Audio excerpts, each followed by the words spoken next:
my name is Brie. I'm an illustrator, graphic designer, and animator, and this is my first ever YouTube video. Yay! I've been planning to do this for so long. I've just been really nervous to do it, and so we'll see how it goes.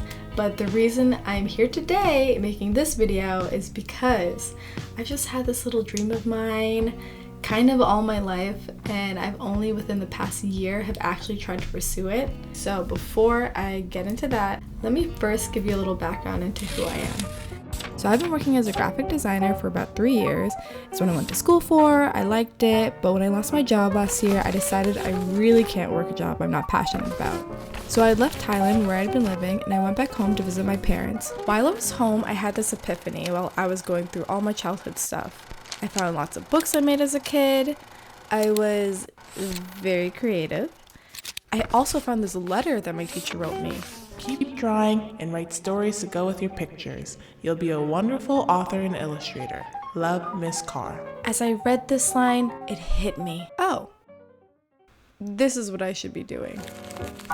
So I flew back to my apartment in Bangkok and spent the entire year working on my illustration skills, developing my art style and creating an entirely new portfolio, applying to literary agencies, unsuccessfully, but that's a story for another video. So here I am, ready to embark on my journey as an illustrator and author of my very first children's book. Do I know what I'm doing? No.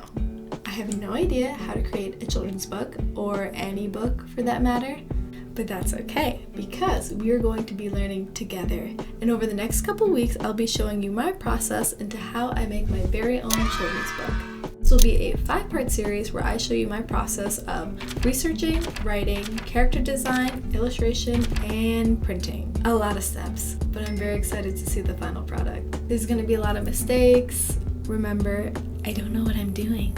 But that's the fun of the journey, okay? We'll struggle together, we'll learn together, it'll all be a good time, I promise. So sit back, relax, and let's get started.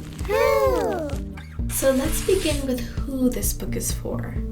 Who is the audience? When creating anything, you have to consider who will actually consume it. So I just thought it would be a really cool idea to make this book for my 3-year-old cousin, Brooklyn.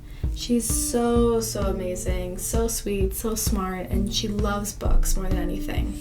And I just think having a book made for you, about you, is a really cool concept, and something that I wish I had growing up, you know? Like, how cool would it be to say, oh, here's this book, it's about me. So I asked my aunt, what are some things I need to include for this book about Brooklyn? So here's a list of questions I came up with. They're pretty general. I just want to figure out Brooklyn's preferences to see what direction to take the book in, because I don't know yet. And here are some of my aunt's answers to them. So this questionnaire is actually really helpful to figuring out what this book is actually about. What would be not only meaningful to Brooklyn, but also her parents, who will primarily be the ones reading it to her. I think as a parent, you want your children to enjoy what they're reading while simultaneously learning something from it, right? Maybe there's a moral lesson that she wants Brooklyn to gain from this book. So from the questionnaire, I learned that 1, Brooklyn can't actually read yet, so the page should be at least 1 to 2 sentences, and they have to be catchy to keep her attention. My aunt also said that she loves fantasy stories, stories about herself, and stories about being a little girl. Love it.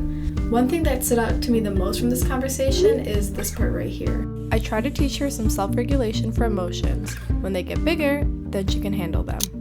And that just got me thinking how important that concept is, and how it's a perfect topic to center around the book. The idea being that throughout the book, she'll learn how to overcome her fears by using her strengths and talents. Research! Research is especially important in this project because when it comes to creating books, especially children's books, there's a certain specific criteria you have to follow and how it's made and developed and even written.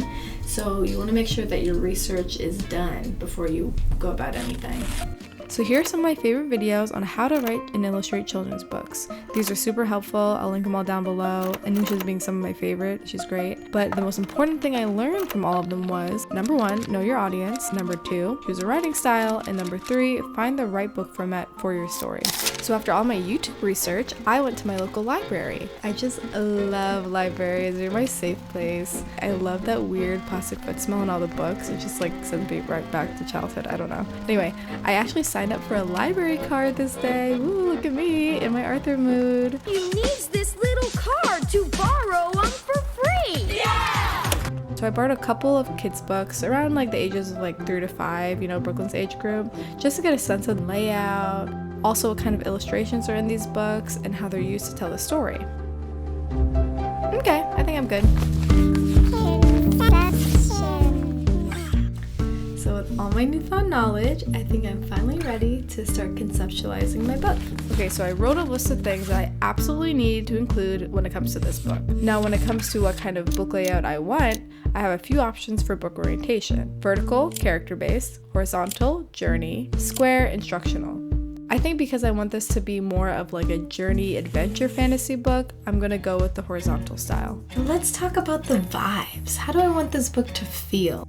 When it comes to visualizing anything, I turn to Pinterest. So I love using Pinterest alongside with Canva to make mood boards, color palettes. I did most of my book planning here. You can actually see my pages where I organize my character development, environment. It's super great to keep organized and it looks nice. But wait, there's no story. You can't have a children's book without a story, right? So in my next video, I will be showing you how I write my story. Spoiler alert, it's very hard. And that is it for this video. Thank you so much for watching. If you like this video, don't forget to like this video. If you want to see more content like this, consider subscribing to my channel. You know, I'm new, so I'd appreciate that. You could also follow me on all my socials. That's cool too. Okay, I'll see you next time.